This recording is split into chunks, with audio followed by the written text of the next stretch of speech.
සුරේන්ද්‍ර ඒකනායක මම IGAS ඇකඩමියත් එක්ක සම්බන්ධ වෙන්න කලින් රාජ්‍ය දෙපාර්තමේන්තුවේ ජනාධිපති මාධ්‍යන්තයේ ඩ්‍රෝන් කැමරා ශිල්පියෙක් විදිහට වැඩ කරා.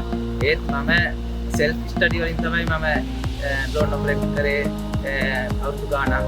මම වෘත්තීයම වශයෙන් ඩ්‍රෝන් ටීමේ විදිහට සුදුකම් ලැබීම සඳහා IGAS ඇකඩමියත් එක්ක සම්බන්ධ වෙලා මම නොදන්න ගොඩාක් දේවල් ඉගෙන ගත්තා. මම ගොඩාක් එක්ස්පීරියන්ස් ගත්තා. ගොඩාක් අත්දැකීම් තිබුණා මේ ඩ්‍රෝන් ඔපරේට් කරලා. ගොඩාක් නැති අත්දැකීම් මම හරි ඩ්‍රෝන් නියමයක් විදිහට කොහොමද මිනිහානුකූල ඩ්‍රෝන් එකක් ඔපරේට් කරන්නේ සහ ඒ දේවල් මම සම්පූර්ණ කරගත්තා. ඒ නිසා මම අද ඉඳලා මම දැන් වර්ෂ ගාණක් ඩ්‍රෝන් ඔපරේට් කරා. අද ඉඳලා තමයි මම නියම වෘත්තීයම ඩ්‍රෝන් ඔපරේටර් කෙනෙක් විදිහට මේ සමාජයට එළියට යන්නේ කියලා. ඒ නිසා මම IGAS ඇකඩමියට මේ කරන සේවාව වෙනුවෙන් අනාගත පරපුරට මේ self study නියම නීති සහ නියම අධ්‍යයන ලබා දෙන අධ්‍යයන ආයතනයක් විදිහට මම දකිනවා.